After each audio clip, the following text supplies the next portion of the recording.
foreign chicks in the marriages. Oh yeah, marry me, baby. Half hour later, you can carry me, baby. I'm skinny dipping, swimming with young Dominican women. Last time I wasn't pimping, it's been a minute. No need to pay me to, I'm drinking in some Daisy Dukes. 80 proof, get retarded like a baby do. I'm so good at rap, it's not even fair. You know my shit bangs, I ain't talking about hair. Come on.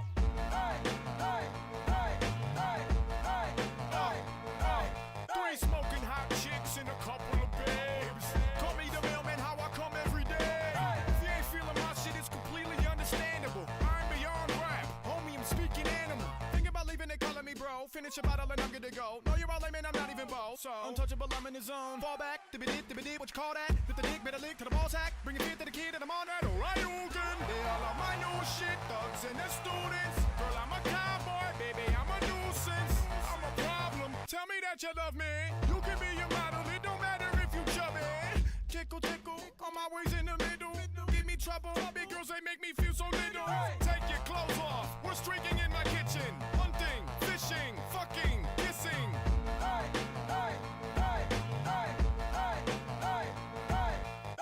I'm buck wild, I never have it together. Have you noticed I leave every show in a stretcher? Prof in the amber lamp on his way to the... Hello. Hello, is this thing on? It feels so weird streaming at 5 p.m. Eastern. I wake up on Tuesday and I wake up with a sense of urgency. Like, I gotta get up and wash my hair and get ready. And then I remember I don't have to do that actually because I've got all day. To be honest with everyone, my cat's doing something that I like to call fisting. Where he puts his whole entire arm, paw, and everything up to here in a drawer hole and just like goes at it until he gets anything that he can grab his little mitts on. So I call him, he's currently...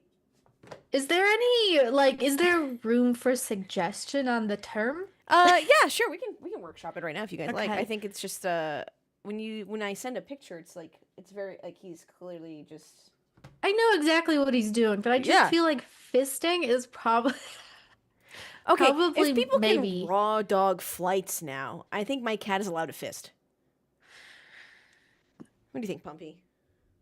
Should you be allowed to fist things? I don't know. I draw the line at animals. I draw the line at animal cruelty. People can do whatever they want. Baby, you want to come say hi to chat? If F1 reporters can say edging as much as they do, you know what? Stop fisting things, okay, little guy? Are cats allowed to raw dog? Oh, that's a No, great they're question. not dogs. Okay, but humans can raw dog? Because we got that dog in us. Bro's raw dog fisting that drawer. Thank you, Elgato. I appreciate that. Also, by the way, Elizabeth, for your knowledge, you didn't click record on the Zoom yet, so we're safe. Shice! You're my little cutie. The problem is, I know people listen to this podcast. Hopefully the recorded one, not the live show. Recording in progress. And if you're someone who's very important and thinking about paying me, I am professional.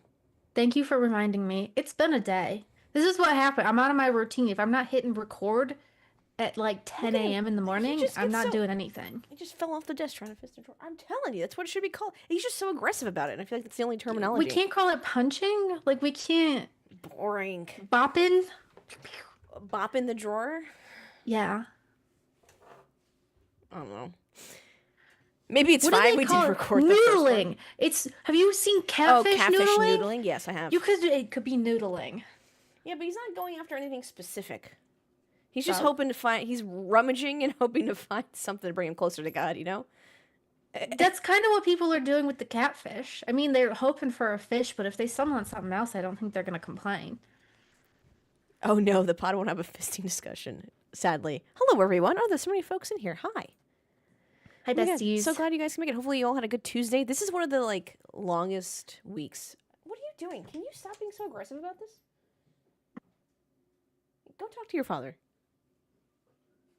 Okay, good. Sorry. Why is it one of the longest weeks? Because you did so much stuff. It just feels like it. It's just one of those weeks where it's like, ugh. It's Tuesday. I can't believe it's only fucking Tuesday. Yeah, nothing ruins your Thursday. Like realizing it's Tuesday. You know what I'm saying? Jesus. Yesterday felt like it lasted like 16 lifetimes. I lived and died a couple times yesterday. Elgato says maybe we can be in the middle and call it noodle fisting. Foodling. Foodle. Serena, thank you so much for the 5 freaking months of your prime. Welcome back to Vandalay Industries. Let's go. Could have sworn it was Wednesday. Ugh. It's not. None of it. Time is a flat circle, and none of it counts. That's a flat circle. Another funny thing is, I'll go to work, and I feel like this is now a detriment. Now that I'm back in the office, and people, corporate America has this tendency that everything is an emergency. And though in this job specifically, there is definitely safety concerns, absolutely, when you're dealing with like the power grid system. There are certain things that are just not urgent, and much to maybe my detriment or my colleagues or my boss, they're like, "This is an emergency," and I'm like, "No, it's fucking not." It's like, I'll be fine. How are you so calm? I was like, I don't know. I was just streaming with Cadillac for 6 fucking hours. Like that was more intense than whatever you're fucking complaining about right now. It's all really about perspective. It really is. This communication seems to be sent out. We'll be fine. We'll truly be okay. I don't know what to tell you. I can't tell you how much I am glad I don't exist. Like, I know there's fast-paced bullshit that goes on in journalism and the news and with motorsport and stuff. Yeah. But that feels like its own beast, because it feels like usually we get the heads up on when things are breaking so that we can like prepare for when things happen. I don't know. I don't like feeling rushed. Yeah, someone asked me one time in an interview question, would you rather finish something by the deadline or take like an extra day or two to do it correctly, even though it's not by the deadline? And I'm like, I'd rather do it correctly because you're just going to do it again if it's wrong. Yeah, if I turn in something and you hate it and you send it back to me and you're like, this is incorrect, I would probably just kill myself. I'm not going to lie. It's over. You have an addiction. There's nothing in there for you. You're ruining the vibe right now. I wish I could turn the camera to show you guys how intense this cat fisting is. Oh, he got my hair tie. You son of a bitch, come back here. I got him his own hair ties, by the way. He gets white silk hair ties, and I get my brown ones because of my hair. That's so funny. His very own little hair ties. You should tie up his ears. Here, you get this one. Wah! Wah! Put this in my pocket. Sorry. Is he foodling? He's foodling. Literally looked down on the ground. He seemed to have found another brown hair tie somewhere. There were 2 brown hair ties and 1 white one. What a legend. No, he's not a legend. Stop it. He's a legend. We also put the double-sided tape on the... I don't want him... He's allowed on, like, certain elevated surfaces. Mm-hmm. I mean, we've all been there. I tried getting slizzard in college. And just not the kitchen one. Because I'm like, this is the kitchen, sir. You can keep this... Anthony Bourdain would not approve. It's the food prep space. Yeah. So we put the double-sided tape. We did the tin foil, and now he's no longer scared of it because it's just been so long. And now we did the double-sided tape. He's jumped on the double-sided tape. And when he, like, stands on it and, like, shakes his paws off. It, like, it doesn't deter him. He's just like, oh, this feels weird. Ugh. See, I know, like, the squirt bottle is not necessarily a favorite for people, but it gets the job done. Oh, are you pro squirt bottle? I've read that it doesn't actually help. Like, I not help. It does deter them, but it doesn't. They don't connect why you used it. Maybe they don't, but when I started squirting them with the water bottle, they stopped jumping on the counter. So, all right. I guess I'm pro using the squirt bottle now. Previously, I was not. Previously, I was a little nervous. I never felt like they got freaked out by it, you know what I mean? But they were just like, oh, I don't like that. So they just associated it with, you don't jump on the counter. Especially Pop, because he likes to lick the cap of our olive oil. And it's just, I know. Like, I really got to get it to him, because I'm like, I don't want to eat olive oil that your greasy little tongue is on. Bella says we do have a motion activated air puff thing on the counter to keep them off it though. I don't know what that is, but that sounds great and I want it. Air thingy cat to turn. Yeah, you keep fucking sniffing. Oh, you son of a bitch, you found another one. Stop it. Means on the hunt, dude. Come here.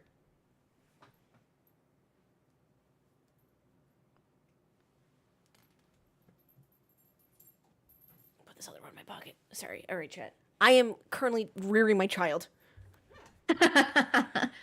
He's in his terrible toddler Being a working stage. mom is hard, you know? Also, not to make fun of actual working moms. That's a very difficult job if you have both children and I say children and children because at work sometimes it's fucking both, you know? Yeah. Managing egos. Yeah, you can both look back there. Here you go, buddy. You can have some Adderall if you like. Okay, no, we're back. He's done. There's nothing left in there for you. Unless he wants some ADHD.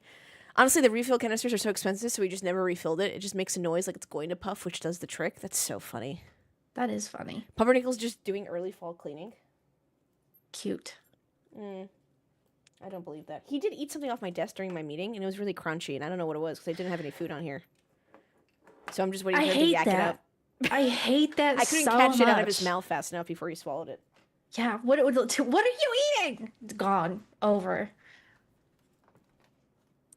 Freaking Gator got a baby lizard a couple weeks ago. The moment I clocked that there was a tiny little lizard on the floor was the same moment he put it in his mouth and took it. Shit, I shit you not. He just found another one. How do you... Oh my gosh.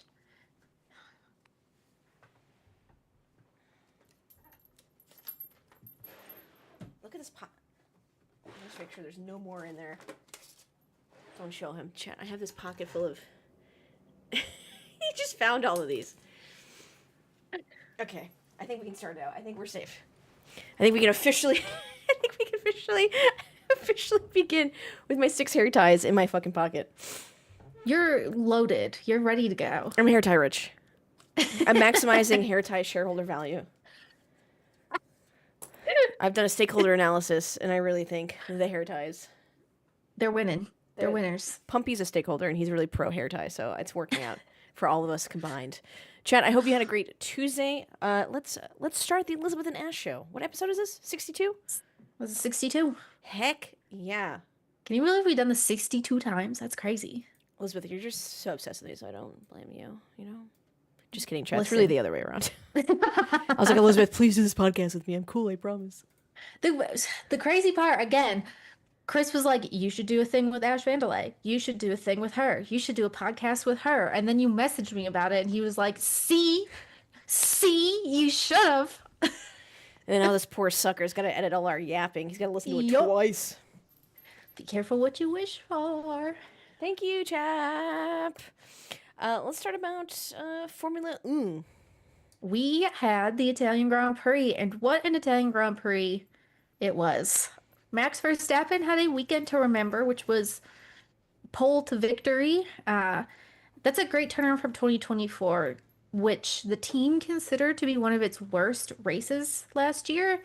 And it signaled, like last year signaled that the team needed to seriously reconsider its developmental focus going forward. It was definitely like one of those,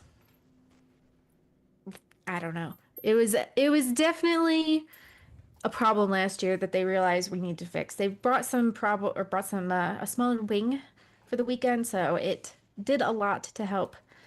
Now, in 2025, Max Verstappen snagged pole position with a fastest lap in all of Monza history and held that lead mostly through all of the race to the end.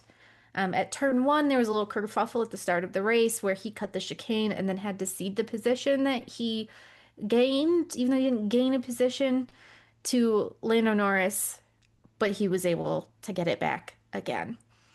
But that wasn't the most dramatic part of the race.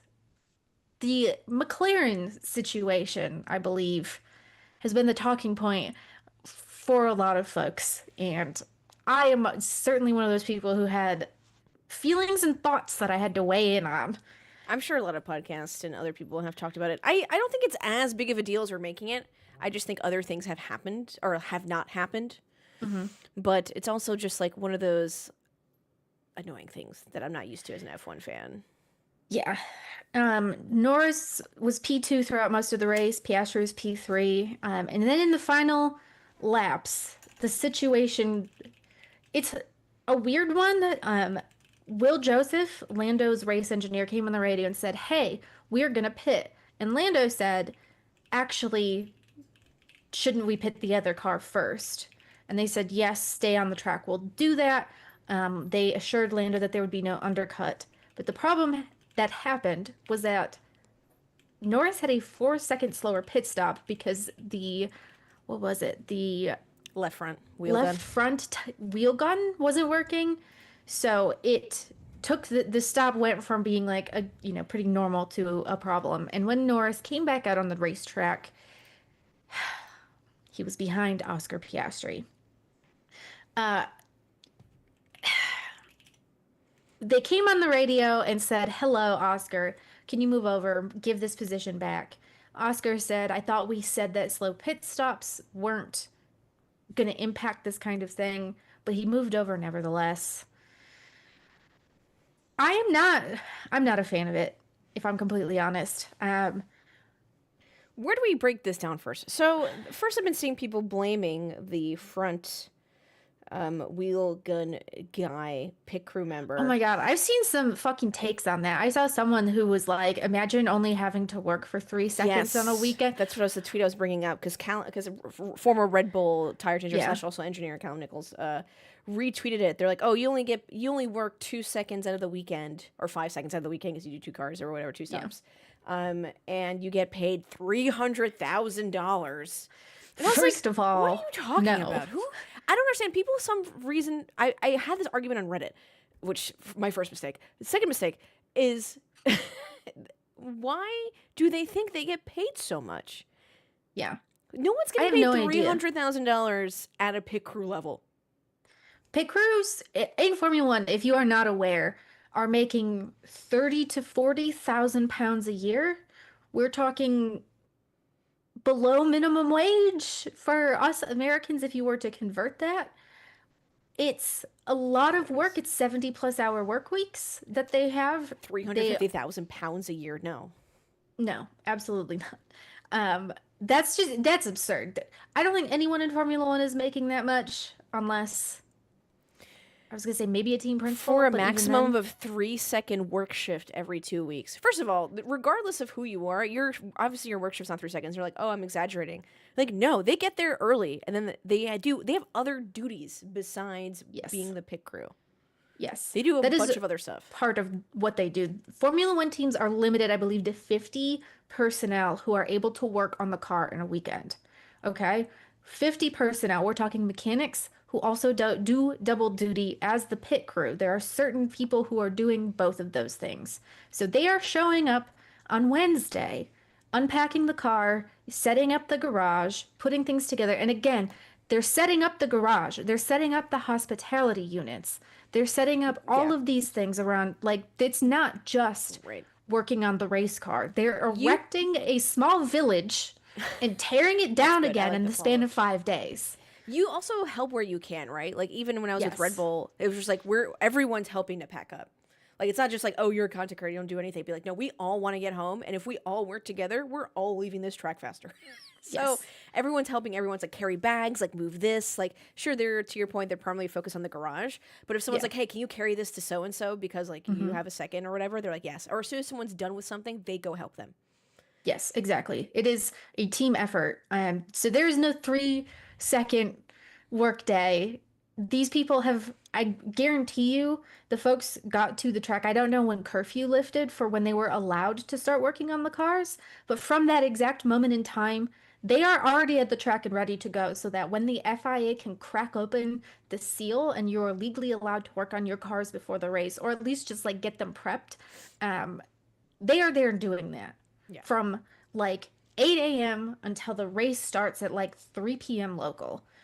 And then they're getting suited up. They're working during the race. During the race part for a lot of people is like one of the easier parts, just because you're focused on tearing down for a lot of folks. If you've ever been in a paddock, you will notice that as soon as the green flag goes, there are crew members who are, again, out there tearing things down. They're taking everything apart. We're moving. And then end of the race, if there's damage that needs repairs, they're going to have to do that kind of thing. This is not an easy job. There's a lot of travel. I know it seems like a great and cool thing to go and travel the world, but when you are working for Formula One, you are not seeing a goddamn thing. You're also flying economy, by the way. They all start like, oh, flying first class or like on the private jet. I was like, no, Max flies on the private jet. Yes. You are flying economy. You are eating probably McDonald's in every country that you go to, or whatever the hell the hotel has for you. And that is what you see. You see the hotel, you see the racetrack, and you see the little piece of road that leads you there. That's it. It's it's a cool job. Like, I'm not going to say that it's, complete misery and no one should do it. And like, there are certainly worse things. You could be a coal miner. That's objectively a worse thing to do. But it's also not like the glamorous You're not getting paid situation that people do. $350,000 a year. Yeah. It's I don't know how we can have that whole storyline in the F1 movie about the pit crew, the woman who changed the tire did a bad job on it. Like, should we have not realized at that point that, like, that's not just her problem, that's just a general issue? It was just Also, her problem. was the She's a tire woman. gone? How dare you, It's Elizabeth? true.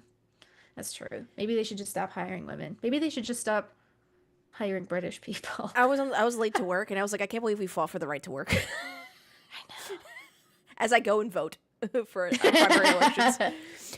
Regardless, when I don't know if this is confirmed yet with the gun, but there's a light on it. There's like LED, like a ring that shows you it's like red and green.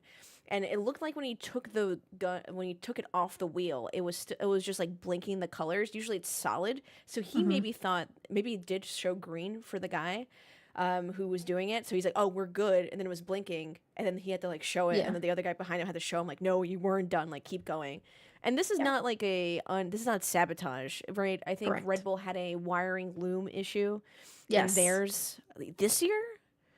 Last year, So this year, last year, fairly recently. So like these things. Sauber do break. had like its disaster pit stops for a while because I also think we should note that a lot of the wheel guns are also like proprietary technology for the teams. So they're developing these things. Sauber messed up its design, and that was why it was having so many issues. So this isn't like it's a spec part that's just getting dropped off. You would assume that they would know, like, this is how it works. Everything is good. But it's also a piece of machinery, and machinery is not, infallible. It can break.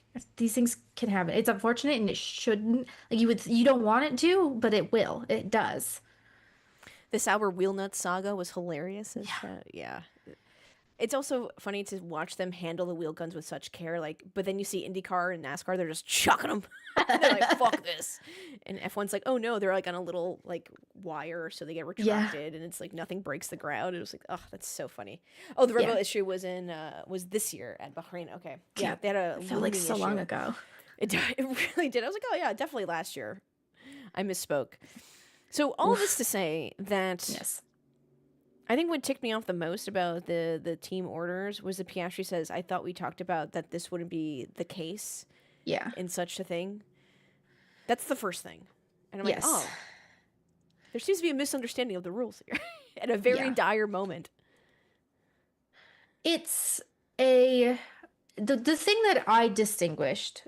So a lot of people, I wrote a whole article on this, making the argument that this was a different situation than the 2024 Hungarian Grand Prix. I think a lot of people missed the part of that article where I also said I don't think that McLaren should have done team orders at Hungary in 2024 either. Yeah.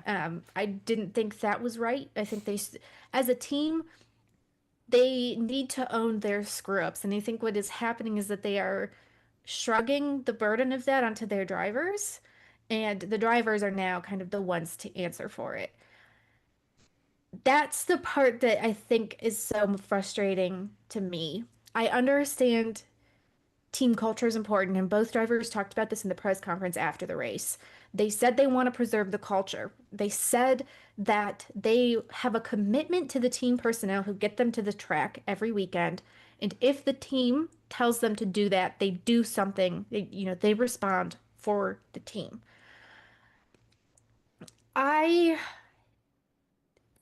I've been struggling to articulate why that argument makes me so mad, and it might just be because I am very old-fashioned in the sense of like We haven't seen it before.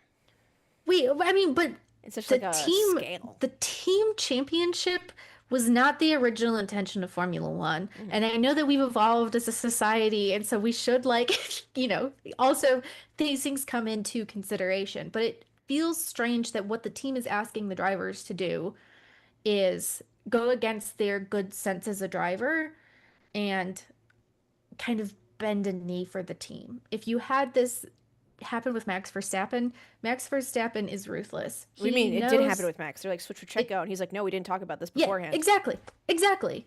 So it has happened with Max Verstappen, and he laid down the law. I understand that there is a commitment to racing respectfully in the team. McLaren is in a unique situation, and it is the only team on the grid that has two drivers who are of championship contention. If you look at Red Bull, there's one who like theoretically could contend. Ferrari, kind of the same situation. They have two, but it's not looking good for them. Mercedes, there's one driver clearly on that team that is, could contend for a championship. And McLaren has them very equal. They're the same age, two younger guys. You're asking them to like tamp down their competitive nature as a racing driver and asking them to, I don't know, go against their good sense. If you tell me to sacrifice some of my championship, my potential success for my teammate, I'm gonna tell you no. Like, I'm a team player unless it's for a driver's championship where only one of us can win. Right. Dorky brings up something fun, that this is not Michigan football, this is F1. She's talking about a famous speech by Michigan coach Bo Schembechler, where he goes, there's no one man more important than the team. There's no one quarterback, no running back, no great back, etc. Like the team. And I feel like we've done that with the constructors. They're like, I think they need one more race, Azerbaijan, to secure it officially and get out of points contention. But then after that, I think the whole point is that we race individually. It's a team. It's an individual sport within a team, for sure. But I think we let them race. Yeah. And it would have been fun to see Lando try to get his position back. Yeah. And I don't want to blame the drivers. Okay, this was neither of their fault. This was none of their faults. This was the team's issue. This is a team, culture issue. I know that we talk a lot on this show specifically of like the team is important. Like we forget that this is a team championship. It's not just, a driver going at it, but there can only be one driver who wins. Yeah. And that's the concern. I know that it wasn't, I don't know, it just really frustrates me that, we're very clearly, I hate saying manipulating because it makes it sound so dramatic, and I don't think it's that dramatic. Yeah. But I do think it is a lot to just be like, oh yeah, we had a bad pit stop, but that is now, So that bad pit stop for us or for Lando was a detriment to Lando that was not his fault, and was a benefit to Oscar that was not his fault. But making them swap positions does not prevent, it doesn't equalize the field, if that makes sense. It doesn't remove the fact that bad pit stop happened, nor does it remove the fact that luck is a significant part of every motorsport championship. There are a lot of champions that were decided on the simple fact that their competitors were unluckier than they were. There are a lot of motorsport championships decided on the fact that one driver just happened to have a really good, reliable car and powered through to the end, even though it was a slower car, a less exciting car. It was just robust. It frustrates me. I don't want it to be, I don't think it needs to be this massive scandal. Yeah. But I do absolutely disagree with what they did. I understand why they did it as a team. I can understand the logic. I do not agree. I do wonder if there was another driver or team making it difficult for them. If they couldn't block off Charles Leclerc or any of that stuff, with where would they be now? They only have this luxury because other teams were unlucky in the way they have built and have the cars set for the rest of 2025. So it's, they're trying to control too. I agree with you. There should have been no team orders from the president that they sent a while ago. With the whole I feel bad because that was Piastri's first race win, and it was switch, and it was ugh, okay, this is kind of a lame I was like, race I don't win. want that. I don't want that. No, he deserves a lot better. He obviously could win on his own. So it's annoying that they're trying to control it and at such a thing. But and again, I just don't. When you have the championship win, at this point, just let him go. Yeah. So there's a lot of talk right now about like papaya rules. So this is something that Oh, yes. McLaren has talked about. We have papaya rules. What these rules are, they're not team orders per se. They are kind of a dictate that says if you are next to each other on the track and you are fighting for position, you fight respectfully, you fight carefully, you fight to get the best position for the team as a whole, which means if you are in behind one of your teammates and you are struggling to pass, you do not wipe that teammate out to pass. You finish back to back so that we get the maximum points. They've been great at this. I think we have seen kind of how this has worked. I can't remember exactly what race it was where Oscar was trying to overtake Lando, locked up, got a little too close to him, and the team came on the radio and was like, "Hey, just remember how we go racing." And Oscar was like, "Yep, I'm backing off." Yeah. Right? Realized I pushed it too far. That was almost bad. That was almost bad for the team. We don't need to do that. Which also annoyed me, but that's a whole separate issue. I thought that one was like whatever. Yeah. I'll let it go. He made it wasn't the team telling him like don't fight Norris. It was the team telling him like, hey, just don't fuck up, which you just did. So I think, there's certain things about that I think is completely fine, because I think that if you do have two drivers on the team, you naturally want the best result for both of those drivers. They can't both win, but you can absolutely get first and second. And if you can do that kind of thing, that's how you win a Constructors' Championship. But we're so close to securing it. There's literally no chance that Ferrari or Mercedes are going to come. Like, I guess there is technically, mathematically, a chance, but it's going to take the will of God for that to happen. Yeah. Let the drivers do whatever they want. Yeah. I do wonder if we're, done. Because this is a me thing. What did annoy me, on top of other annoyances in my life, is that they're like, oh, you remember Hungary last year? And it's just like an ex-girlfriend who keeps bringing up vendettas. It's like, oh, you remember this? Do you remember that? We owe you for this. You'll be a good team. Do it. And people are like, yeah, he's doing it for the company. I was like, if this is corporate anything, they don't give a fuck. Yeah. The moment Oscar Piastri stops producing results and doesn't bring them an income sponsorship, they would kick his ass to the curb. What are you talking about? It's like they do it for them and they'll pay you back. No, they won't. They would kick his ass immediately. Mm-hmm. There's no what is this family bullshit? Get out of here. You're only family when he's getting you what you want. And I also do think that was a very different situation. The Italy 2025 and Hungary 2024 are completely distinct events. In Hungary in 2024, the team told the drivers what they were going to do. The drivers did it, and it worked out in the incorrect way that they had. First of all, I don't even know how they hoped that was going to work out, because they gave an advantage to a driver who was second on the track. However, I don't know, Lando had a little bit more control over this situation. He chose the second pit stop. I'm not saying that he chose a slow pit stop, but sometimes if I choose to go to the grocery store and get T-boned by a car in the process of doing that, I chose to be on the road at that time. I didn't choose for that to happen, but I chose that moment to go. There's a certain level of responsibility that I have in that factor.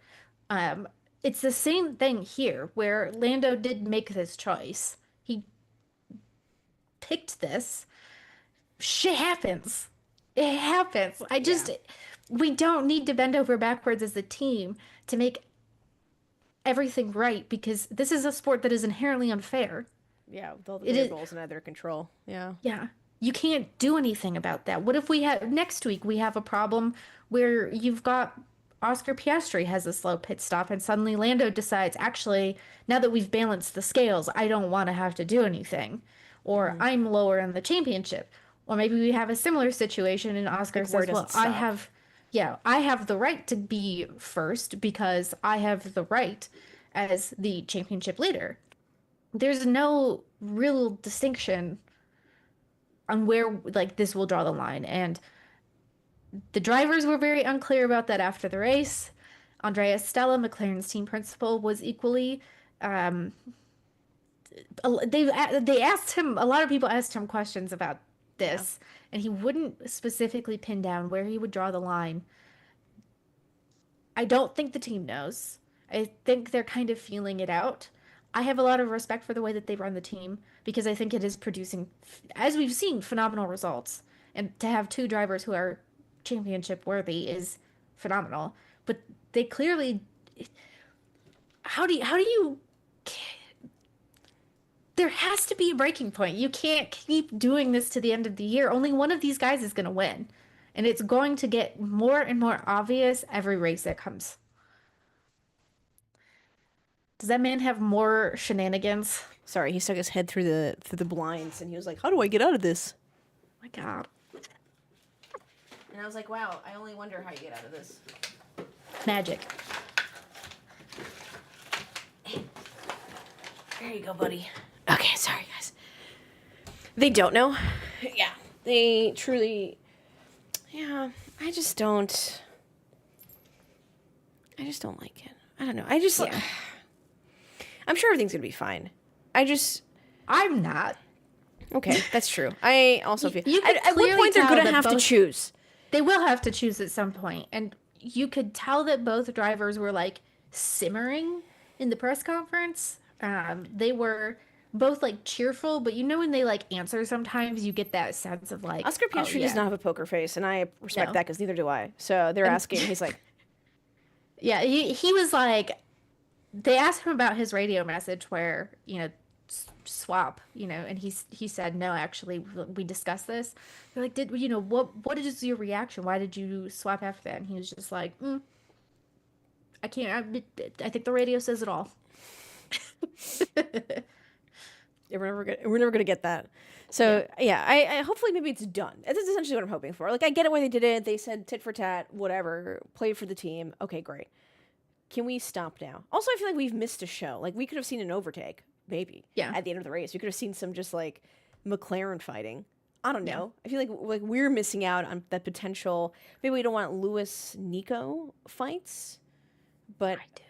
yeah, I mean I do too, but maybe they don't. Start chucking hats in the cool down room again. That's when Formula One was great. No, I feel like Oscar Piastri is just too. Oscar Piastri is too level, and I think Lando, and I say this respectfully, is too much of a sad boy. Yeah, I agree. I was gonna say he's too sensitive to start chucking. Like he would keep it internally to himself, and he wouldn't like chuck a hat. Like he would just be reflecting on everything and like blaming himself, which sounds terrible, but like really, like the way he does. And Oscar was just like stone cold, and because we saw when he didn't perform well, how he was, and he was still pretty chill. I love how people called that a crash out, and I was like, I wish I crashed out like that. I was gonna say, like, if that's a crash out, by God, what am I doing? Yeah. Yeah, Elgato says Lando was closing, so I feel like they should have just let it play out. I say that as more of a Lando fan who was more about the stop than anything. Yeah. Aggressively It's a handling weird- your teammate a water bottle is peak drama. It's weird. It's a weird situation. I didn't like it. I don't like the implications of it. I don't like the standard it's setting going forward, and I don't want to have to see this kind of bullshit again in the future because it takes the fun out of racing. I want to see teammates hate each other. Why can't we have team? I know McLaren has had teammates who hate each other in the past, and I know it's always been a bad time, but do it for me. But gosh darn it, if that's not the good old F1 way. Yeah. Please. Yeah. Yeah, luckily we have a week break, so hopefully we can simmer that. They'll have more conversations about it or whatnot, so we'll go from there.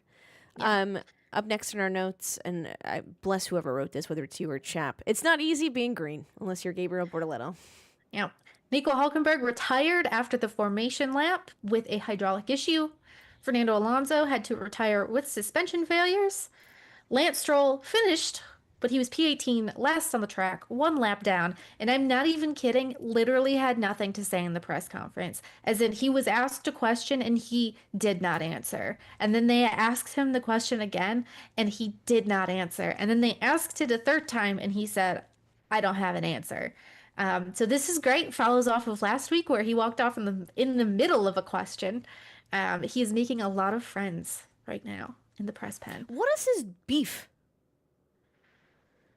I don't know. I mean, I'm going to be honest. I understand F1 media is inherently annoying. If I was on the other side of that press pen, I would also be annoyed as fuck at having to answer for every little thing, every little mistake, every little piece of contact, every whatever. And I know that there are a lot of journalists that can be very ungenerous in their reporting, but like, girl, you're not making it any better for yourself. Yeah, I feel like that's just sports journalism. I mean, I'm sure he's seen Yeah.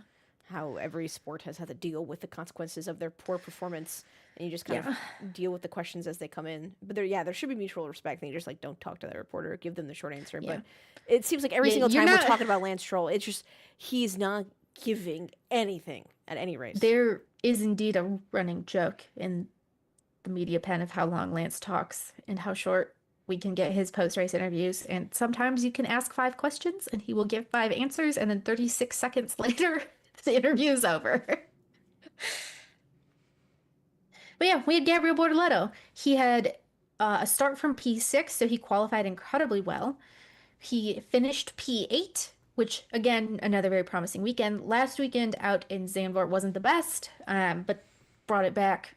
We're cooking. He is really turning the season around, and I think, like, I want to give him kudos because he's up against Nico Hulkenberg, who I don't think Nico Hulkenberg is, like, the world's greatest driver, but I do have a lot of respect for him as a reliable driver. Yeah, he's like a good cast iron pan. Yes! Oh my God, that's exactly what it is. I wrote a story earlier this year of like he's the backmarker's greatest secret because he knows how to take a car that like an underperforming car and overperform with it. Yeah. So it's very impressive to see Gabriel Bortoleto, not only holding his own but outperforming that experienced teammate. And they do have a very good relationship, I guess. I was reading something and they said that Nico got a little piece of carbon in his eye during Bahrain. I think it was testing. Gabriel Bortoleto drops everything, runs to his motorhome, retrieves his own first aid kit, and runs it back prepared to get this carbon out of Nico Hulkenberg's eye himself. Like, what a lad. What a guy. Wonderful. He has a good relationship with a lot of folks too. I think Max Verstappen as well. Like he's just like he's such a good, like he's sort of taking in the knowledge of all these veteran drivers, and I have high hopes for Bortoleto. I do too. I'm glad we get to see him doing things. And in other rookies who did really well, Isaac Hadjar from pit lane to points. That was an impressive drive. He qualified very poorly, decided to start from the pit lane to do some changes. And the strategy was just on point all day. Hadjar drove. He was one of the only drivers, I think, on the track who wasn't involved in some sort of kerfuffle with someone else and some sort of contact. And he's now P10 in the driver's standings. He's top 10. It's impressive. He also liaised as a team photographer for the weekend. Did you see that video? Yes. It's so funny. He's fun. I like these new rookies because they're not afraid to like maybe because they obviously grew up with it. It's a little bit different. Like being on camera and doing the whole social media thing and just chilling and being outgoing. It's fun. Mm-hmm. It is fun. They're very chatty. They're very open. It's nice in the press time because you can ask them a question. They'll give you an answer. I'm sure that they will be PR trained out of that habit in the future, especially when it comes to like, what went wrong with the car today? And Gabriel Bortoleto will let you know what went wrong with the car today. So we'll see. It was a very good drive. Not great for Liam Lawson, but he just had a tough one. We also have Oliver Bearman to continue our rookie watch. Oliver Bearman is about to get nuked. Bearman has 10 of the 12 allowable super license penalty points, and the first points on his license don't expire until November 5th. That means he has to get through Baku, Singapore, Austin, and Mexico without any sort of chaos. It is possible to get 1 penalty point at a time. It is more likely, however, that you would get 2. And considering that Oliver Bearman has racked up 10 points in 19 races, 19 starts, he's gonna have to be careful. He's really gonna have to watch it. He was judged at fault for causing a collision with Carlos Sainz. It was a weird incident that a lot of people are arguing about. The steward said that Bearman defended his position too hard. So Bearman was in front. Sainz dove down the inside, but they said that Sainz's front axle was level or whatever, something. And so Right. he had the right to the corner and the right to the racing line at the apex. And so Oliver Bearman didn't have the right. I think it's too litigated, but I don't think that the race car drivers should have to be lawyers.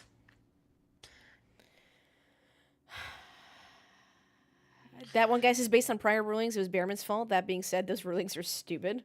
Amen. That's Well, at least exactly as how I long as felt. they're consistent, I guess that's what all we've been asking for the past couple of years. Though they're still confusing. It's very funny. I love when it goes wrong for the drivers who like advocated for it. Yeah. Like I'm not reveling in Carlos Sainz's misery, but he has gotten in trouble for this kind of stuff the last couple of races, and he was one of the guys who was really pushing for these kinds of things last year when we were having the Lando Norris, Max Verstappen, who deserved that corner, who pushed too wide kind of thing.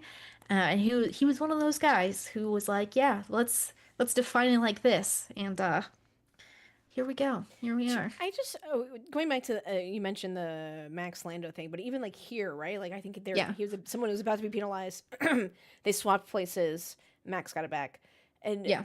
all in all, like we know turn one is going to be like that, and like it's just so frustrating that we still just let turn one happen.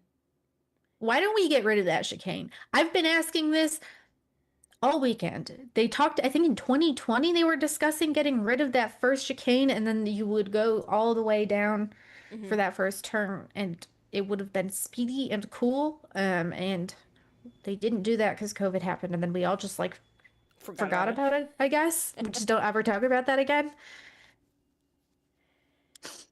But it was Ferrari's home race. It was a race for them. Leclerc finished P4 and Hamilton P6 in what was not the worst day ever, but was basically the worst day ever for Italians. Yeah, I made a note here that I never heard a Tifosi cheer so loudly for Max Verstappen as I did for this weekend. So funny. They were so loud, and they were singing his little song on the podium. And I was like, this is as someone's waving the Ferrari flag in front of his face, but having a grand old time. Yeah. They respect a good racer. They know. They know. They would have liked to see Ferrari. They're like, we don't know what win, this but is like anymore, so thank you so much. Max is close enough. It's fine. We'll take him. Hamilton had a decent race. He had a five place grid penalty at the start of the event, so he qualified fifth and had to start 10th. So ending up P6 was pretty solid for him. He had a great strategy for a while, and then they attempted to kind of gamble in hopes of out strategizing George Russell and getting track position from George Russell. But the Mercedes had a lot better tire wear and was able to kind of manage speed better, so it ended up with Hell yeah, that's our Hamilton boy kind of George Russell. struggling. That they did not talk about on the broadcast whatsoever yet again. So Yeah, dark horse of the weekend.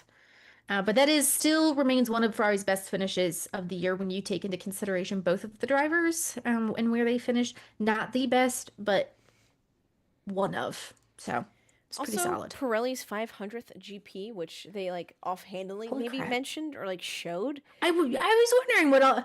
I watched all of these events, wondered what the 500 all around the track was for. Yeah, Pirelli's for them. 500th Grand Prix, and don't forget it's still F175, even though they don't give a shit apparently about their own history, and we haven't talked about it since. That makes me so mad. There's I had a no- content strategy planned out, and then Formula One just didn't want to talk about it, so now no one wants to read it. Sad. Rest in pieces. But yeah, we got What a little did bit of you- brick, so Yeah. it's a chill What did you weekend. give the race? What did you rate? 8 rate out of it? 10. 8 out of 10? I mean, like a 6. My standard thought is it was 7 because shit. I like racing. You thought it was shit? I thought it sucked, Why did dude. it The suck? first 3 laps were great. And then the rest of the race was like, we're a little train. Woo. Shortest race in F1 history, by the way. Shortest race 'Cause it was the in F1 fastest. history. Like speed-wise. Fastest, speed-wise, fastest. And duration-wise, shortest. Right, So, but that one lends itself to the other. yeah, exactly. Exactly. I didn't like it. I like it. Chap says it was a stinker, but it did a favor by being a short one. Yeah, it was okay. Yes. Yes. I don't mind when the races are long, but this one really didn't give me much. Skill says first and last few laps were great. The rest were meh. 6 out of 10 for me. Agreed. Agreed. Skills, you got this. You know exactly what's up. I actually enjoyed the race. What was happening here? I don't know. I just didn't. I don't know. Maybe I'm just being a hater. Maybe. It did seem like they had the B crew on cameras, though, and like following around on the production side. And I was like, yeah. What am I looking at? It wasn't really much. I'm not a Max hater, I promise. I just didn't think it was fun. He just did the usual thing, where like got away, and then you're like, ugh. But this is the thing, though. This is what happens, and this is going to happen next season, where someone's going to figure it out and run away with it, and we're going to be like, ugh. I'm also not a Monza hater. I love Monza. Oh my God. I love the history of this track. I promise.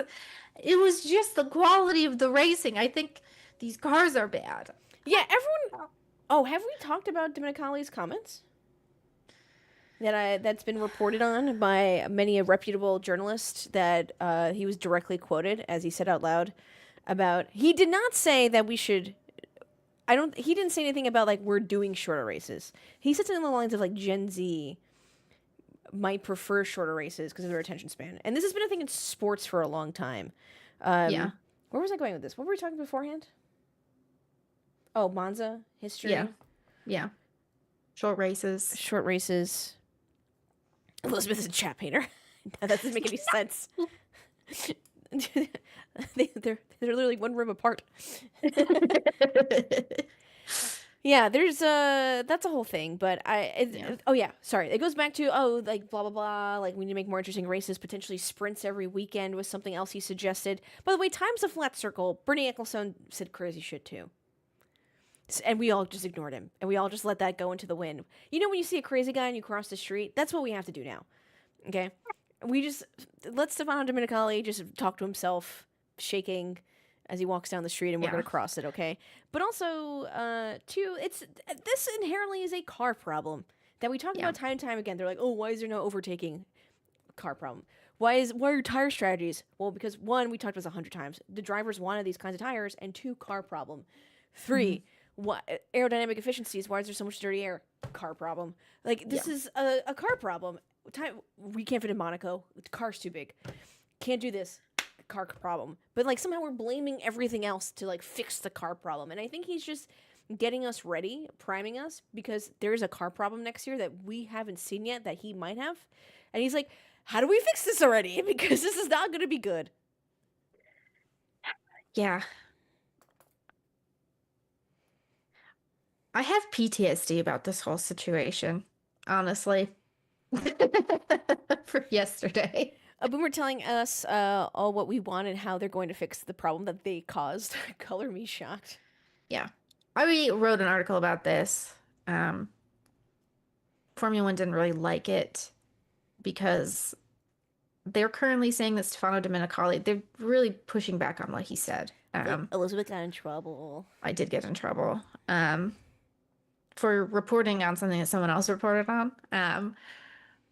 He primarily said, Domenicali said that their focus is in continuing to attract younger fans, often means Gen Z fans, often means the assumption that these fans have no sense of attention span, that they're not interested in watching a full duration of a race, so that they're just watching highlights. This leaves out so many problems, I think. You know, these concerns of like, I think in the UK, it's like many a pound a month to watch Formula One. So watching the highlight reels as a younger, newer fan who, one, doesn't have much of an income, or two, like just can't justify this, makes sense. Like you're tuning into the thing that you are able to watch.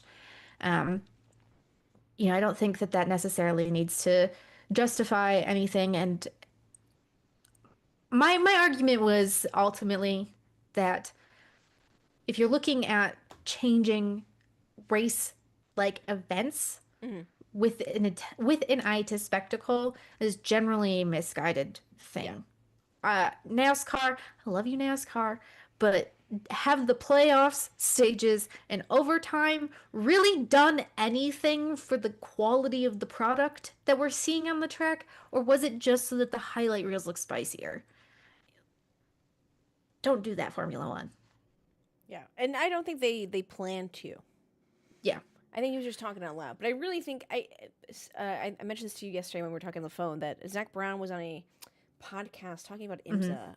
Was he on the IMSA, IMSA something? He was on a podcast. IMSA Racing probably clipped it or something. How he talks about like he's like, what we do is entertainment. Yeah. And he was like emphasizing that. He's like, IMSA's the best bang for your buck. Like, you're so entertained when you get there. And I was like, between Stefano's comments and Zach being like, this is entertainment, not a sport. I'm like, yeah. What is happening next year that you're making sure that we get the message that we should be entertained and whatever happens, happens. I hope it means that the drivers get to have banana peels in their cars that they can toss onto the track in front of their competitors. See, we are getting that fucking Mario Kart-ass Saudi Arabia track. I don't know why we're not going all in. So it's funny that you say that because like that's what the McLaren situation reminded me of. They're like, oh, Oscar's fault that Lando had a slow pit stop, therefore you have to give it back. And I was like, that's weird. It's like he didn't throw a banana peel and cause him to slip. Yeah, exactly. It was like a team problem. So yeah, I love when TV rights influence the overall package. Yeah, well, let's get to NASCAR while we're talking about it. Yeah, NASCAR. We had the Darlington race won by none other Flat Darlington 300. Yeah, at St. Louis, but in Illinois. Won by none other than Mr. Lawsuit himself, James Dennis Allen Hamlin, fueled by haters to victory. He qualified on pole with an incredibly strong lap and then converted that pole to a race win, leading 75 laps. He scored in that process Toyota's 200th win in the Cup Series and is now tied for the winningest Toyota driver with Kyle Busch. Both of them have 56 wins.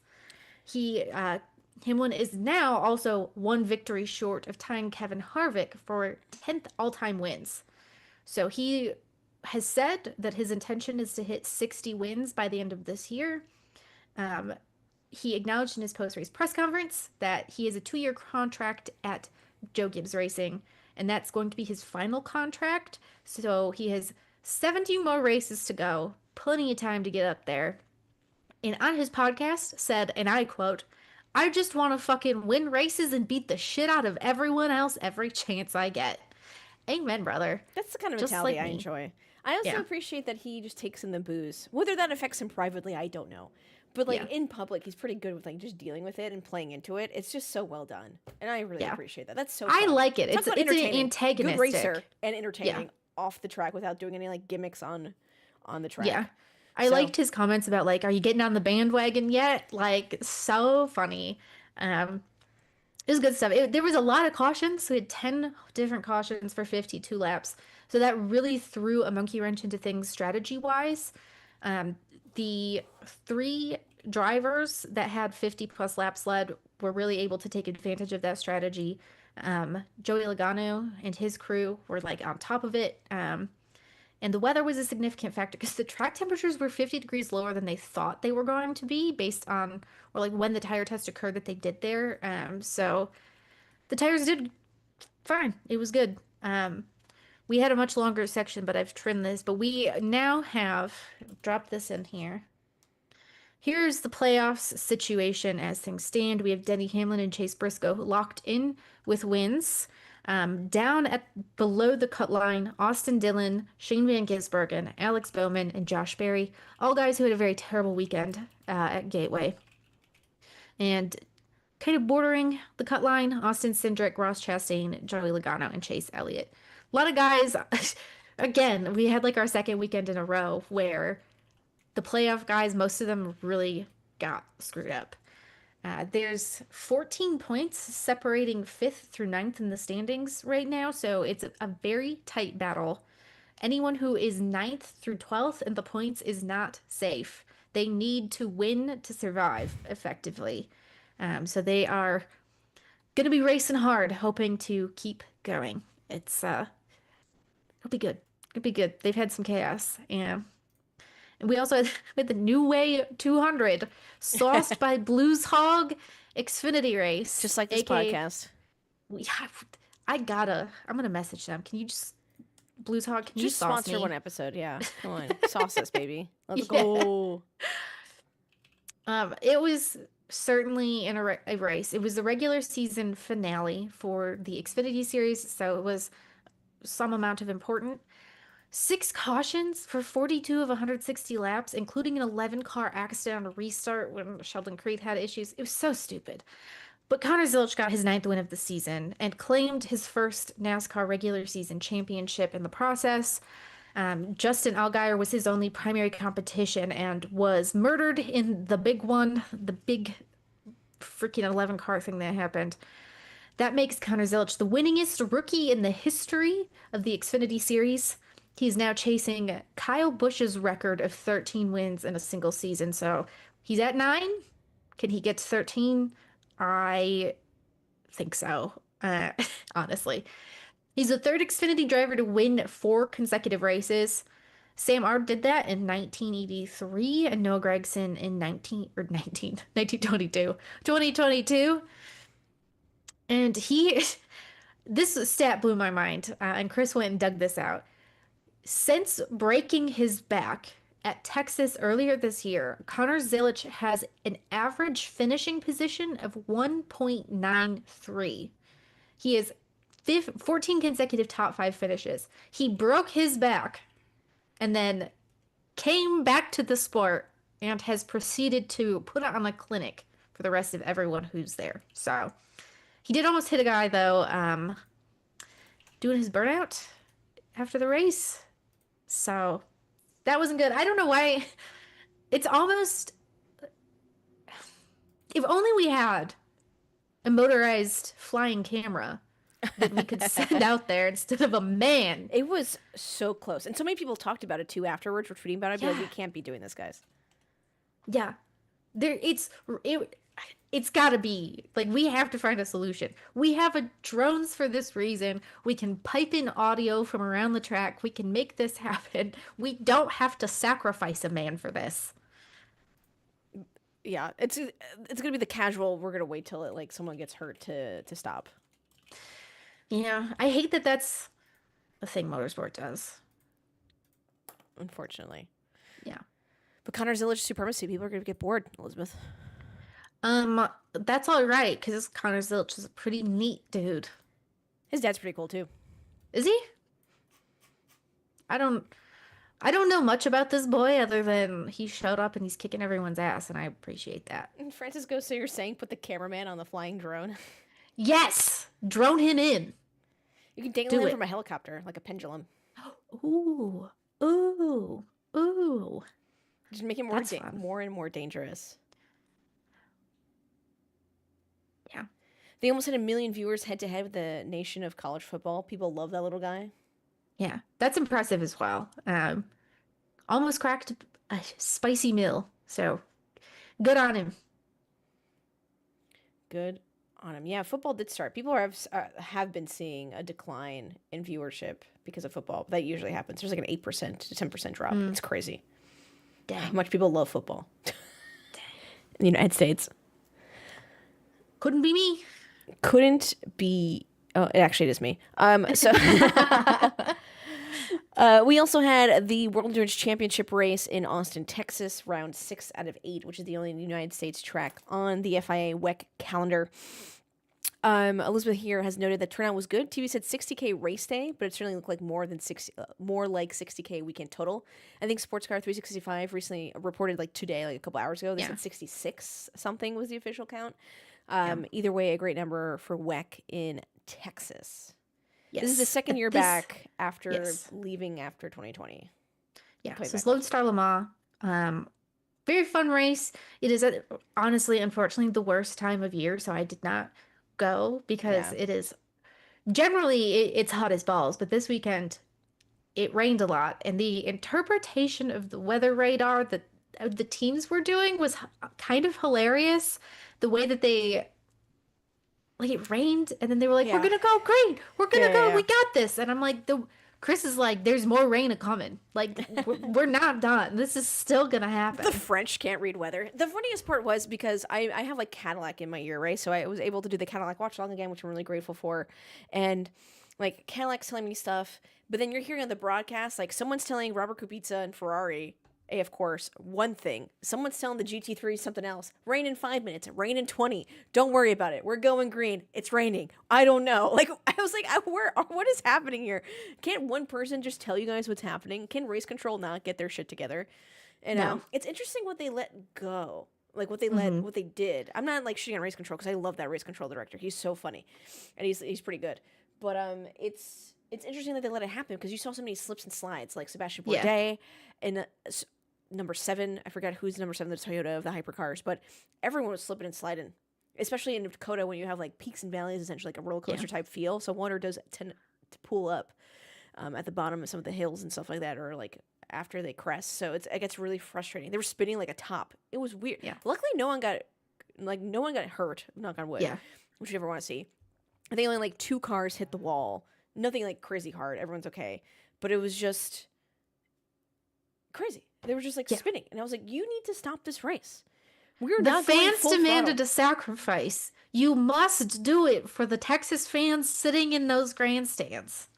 I'm surprised so many people were there still with the rain and stuff. It was really nice. I was really impressed. There was someone in the Cadillac live chat. His name was Echo16, and he was in turn 1, and he was just giving us live updates. It was awesome. I was like, this is so amazing. Cool. He's like, this is great. He's like, by the way, it's raining harder. He's like, it's raining harder at the last hour of the race than it was in the beginning when we yellow flagged it. And they're just like letting them fucking ride. And I was like, this is insane. Yeah. Fans demanded a sacrifice. Let them at it. Snake says Jose Maria Lopez had an absolute howler. Got in the car, had half a spin, and 1 kilometer later threw it in the gravel. God bless. Yeah, there was a lot of it was rough. I don't know if teams are mad about that, or like I haven't heard anything, because like you're damaging the car when you could have just gone under yellow or red flag the situation in the first time, and they're like, let's just get this over with. We don't want to be in Texas any longer than we have to. God forbid. Rest in peace. Interesting race. Cadillac they thought it was going to rain a little bit more than it did, or it'd be wetter qualifying, so they went on wet tires, which is unfortunate.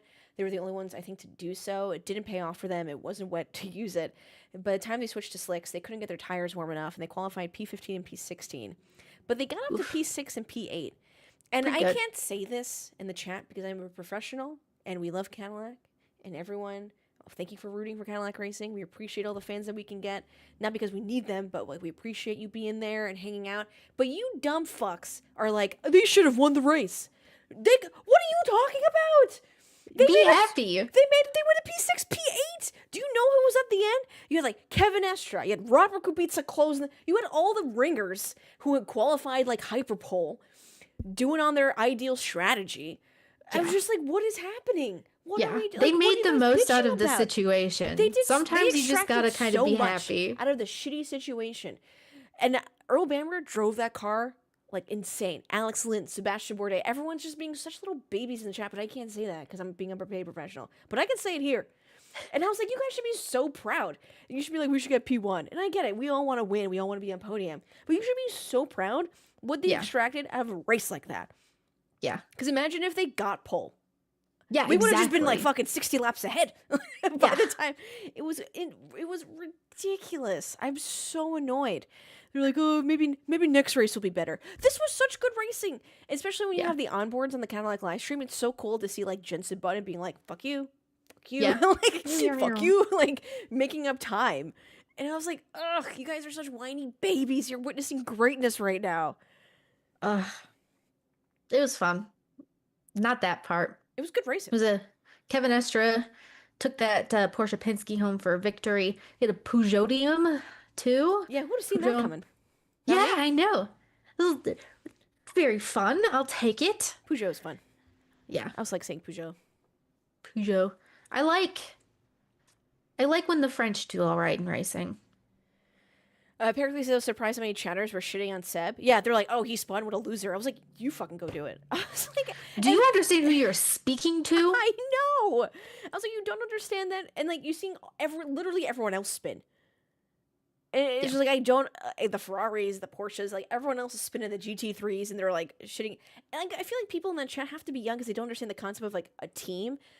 Because, like, right, Seb spun, and to me, I'm like, hey, he's good, he's coming back, he spun, he's fine, he's safe, that's what's most important, and now we're persevering, we're resilient, And they're like, oh, he sucks. I was like, no, this is not what a team is. This is not what teammates do for each other. As Cadillac racing fans in this chat, we are part of the same team. Mm-hmm. And that is not happening. You guys are being like little whiny babies. Ugh. But I can't say that. Can't. Sorry. Cadillac, let me say it once. Just once. Let me say it once at like 2 a.m. Let me at him. Let me at him. Francis said I had a blast. I still would like maybe the last hour or so at sundown or near dark, though.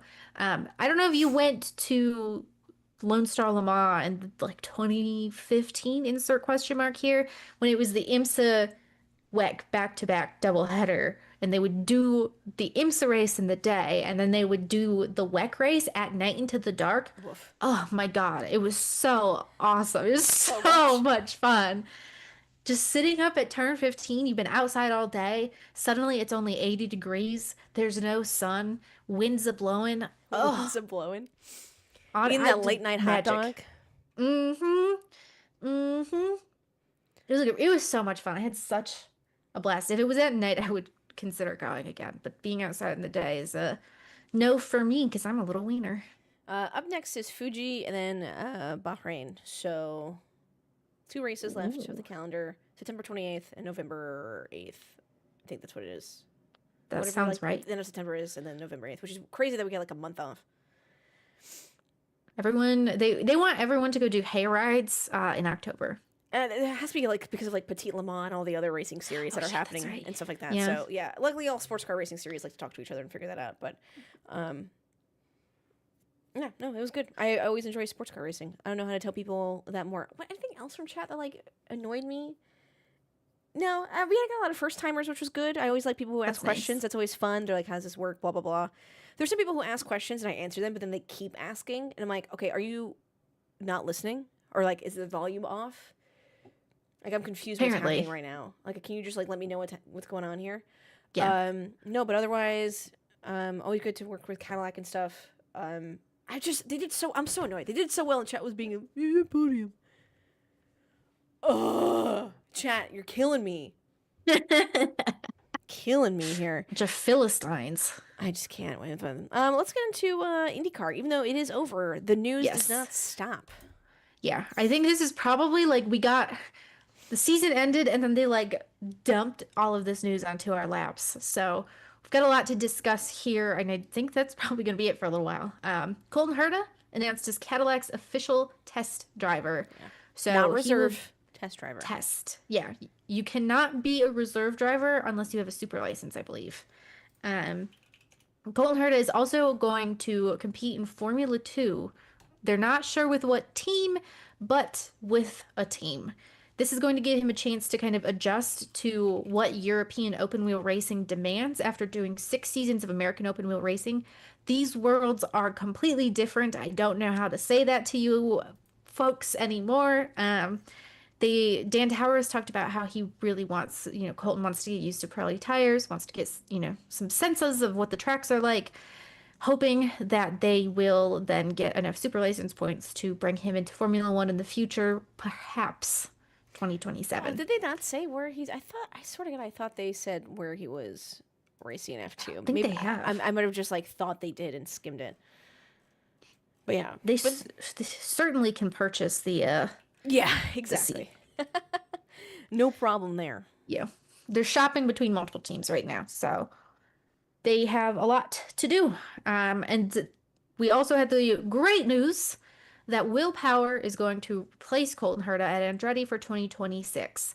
So Will Power is not gone. The man is still here. He joined the Ask Off Track with Hinch and Rossi podcast, and they asked him basically, what is left to prove for you? And he said, what is left to prove is that you could be incredibly competitive in your 40s. You can still win races and championships, and your performance does not drop off. So, I'm hyped. Big Bill Pow. Let's do it. Something to prove, which is always nice. Yeah. I would like to see him succeed. And I am excited to see him. It's going to be a very new challenge. Moving to Honda Power, moving to a new team, getting used to new things. Keeps me young. Yeah. Yeah. Keeps it fresh. And replacing Will Power at Penske is the one and only David Malukas. David Malukas. Eh. Rinus VeeKay is the lead candidate to replace David Malukas at Foyt. Part of the reason why, like, there's a lot that's going on, right? So it is understood by the Indy Star that Malukas' agreement with Penske for 2025, as in this season, included funding for the number 4 AJ Foyt Racing Chevrolet team. So did Malukas get announced? Hold on. Remove paywall.com. I don't think it's like 100% official, but I'm quite like it's one of those everyone knows. We're Yeah, just I'm waiting. sorry. I thought we definitely knew this. Yeah. We all knew this Yeah. too. It's the worst kept secret in IndyCar right now. Yeah, the- AJ Foyt's Racing, David Malukas understood to have inked some sort of deal with Team Penske a year ago, expected to backfill Yeah. Powers number 12. Yeah. Yeah. So that was kind of they knew that David Malukas was going to be coming in. If Rinus VeeKay wants to join AJ Foyt Racing, they are going to need to find funding to replace that Penske funding that was going into the number 4 for 2025. So we will have some things to see. Rinus VeeKay perhaps back, perhaps not. Be nice to see. I like him, honestly. I love Rinus VeeKay. I think he's great. Connor Daly wants to remain with Juncos Hollinger Racing. The team made some philosophical team and car changes at Nashville that saw them get a season-high 5th-place finish, and Daly was very excited about their advancements with tire degradation. He said, "We just went forward all day long. It makes me excited for the future, and hopefully we can have a future together." Funding is the big issue that's going on here, so it's kind of fueling the rumor mill. At this moment in time, Daly at Juncos is probably the best thing that the team could do. He's really shown his strengths on ovals and is able to secure really strong finishes there. So I'm not quite sure who exactly they would replace him with if they wanted to replace him. Juncos Hollinger Racing is also going back to Indy next. So they took a year off this year, and they have not yet announced drivers, but they will be back in 2026. Miles Rowe is going to stay in Indy next for 2026 and signed a contract extension with Force Indy/Able Motorsports after getting his second win in Nashville at the end of the season. That finally brings us to Prema and all of the drama that's going on with Prema. If you were with us last week, then you heard that there's a lot of folks in the upper echelons of Prema who have lost money, are trying to sell things. Prema is in some lawsuits with Lamborghini. In Texas and in Italy. I was going to say, around the world, global suits. So they're still expecting to be in IndyCar, but it's kind of a question mark. That leaves us with questions about what the drivers are going to do. Colin Eilert was speculated to be joining the Hertz Jota Cadillac squad for 2026 in Racer. So Racer.com published this in like a silly season wrap-up, and then that blurb got removed. So either someone has spoiled the announcement and they've asked Marshall Pruitt to politely take that down, or they've gotten confirmation that this is not happening. I would edge more on the first one, that this would be happening. So thank you for your service to IndyCar, Colin Eilert. We will miss you. Enjoy endurance racing. Not Marshall, 3 of the sports car riders. Ooh. And then Robert Schwartzman, all respect, does not like America. Was crazy. He was like, he is not happy. Robert Schwartzman is not happy racing in the United States, especially in Indy next. Yeah, not into it. Oh, IndyCar, sorry. Yeah. His 2026 plans, therefore, remain a mystery. Expectation, he's probably going to go back to Europe. Not sure what he's going to do, where he's going to go. There's probably some homes for him somewhere to be found as a reserve driver on some Formula One teams. If he doesn't want to do any sports car racing or whatever, so... Oh, he doesn't want to do sports car racing? If he doesn't. Oh, I see. I'm not sure what his plans are. Yeah. Wasn't he doing the Ferrari? He was racing with Ferrari, wasn't he, for the longest time in their sports car programs? Because he was there. He was like test driver or whatnot.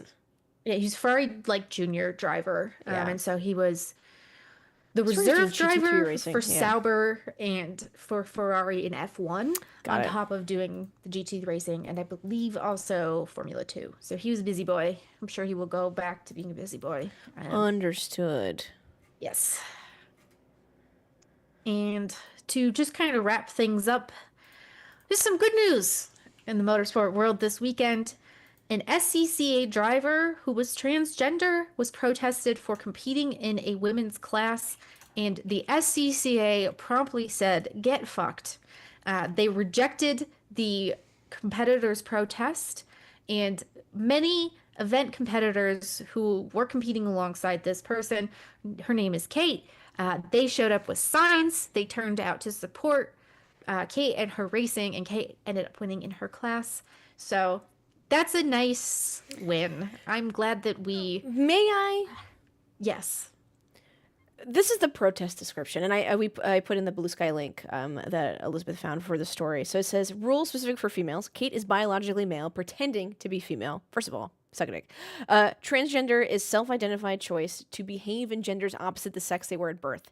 Issue 8 is Kate still has inherent advantages associated with being a male, and that's not fair competition. I mean, if there's anything Lynn St. James has told us, Yes. is that a car does not care if you're male or female.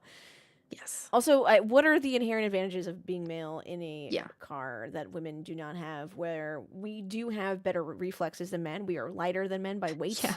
We do inherently have actually the advantages if you're going to the biological sense of all your thing. Anyway, what a shitty protest. Correct. Also pretending to be female. Go away. Oh. Yeah. Oh. Okay, sorry. What a shitty thing to What a say. shitty thing to say. Protest committee decision. Parallel ladies class will be provided for females who wish to enter them. The competitor is female. The SCCA stands firmly behind the competitor and their right to compete. The protest committee finds the protest to not be in good faith and to not be well founded. As such, it is the committee's opinion that this protest violates the welcoming environment that the SCCA stands behind. The SCCA is a great racing organization, very local, very grassroots. It is the place where a lot of people get their start, whether you are a man, a woman, a person of color, a transgender person, member of the LGBTQ community. I'm very glad to see this. I know that there is a lot of support for all of this, honestly. Like, it's just nice. Like, there's a lot of bad news in this world. And there's a lot of negativity around people who are transgender. And this is a safe space. This is where we will welcome them here, and we will welcome them at the SCCA as well. Also, common SCCA with W. Mm-hmm. Yeah. That is a big dub. Just also let people be people. Yeah. It doesn't bother you. Yeah. It's literally the least problematic thing ever. I've never been bothered by someone who exists. Sorry. This is the second story I've heard of the SCCA just being just doing W's all around. There is a woman, and I didn't look this up before talking about this, but this story reminded me of a woman who I believe she started racing a few years ago, and Elizabeth, I think I sent you her videos where she was being harassed by someone in the NASA organization. Yes.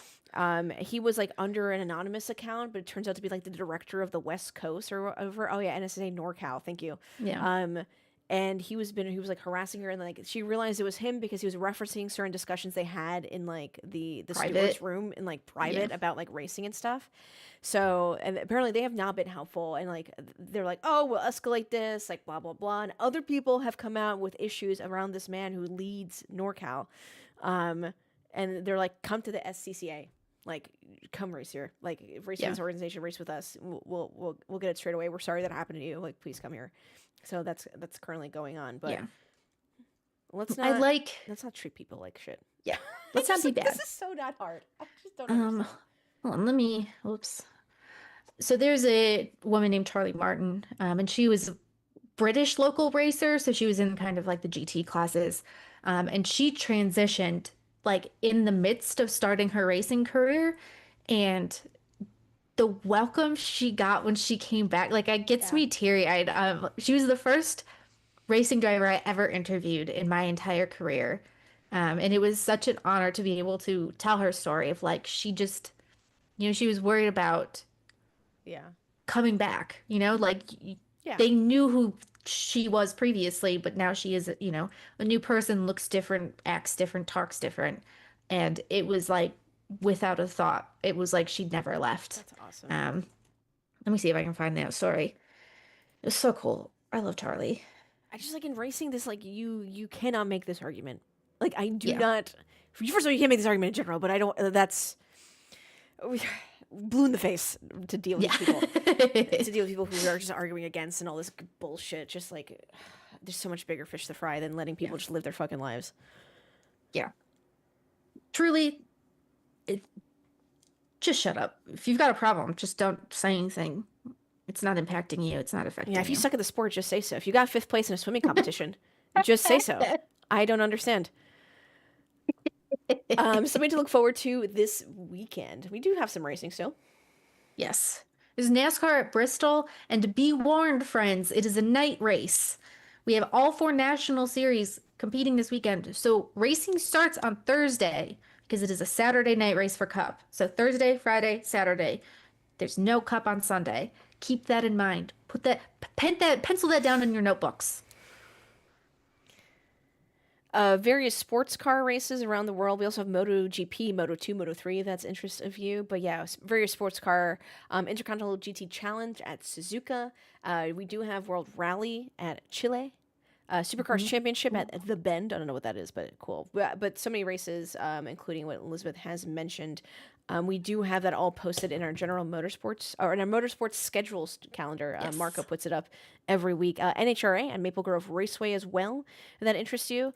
And then, funny enough, because Max has time off, he is spending his time off racing a Porsche GT4 this weekend at Nordschleife. That is Verstappen. Oh, Max Verstappen. Yes, sorry.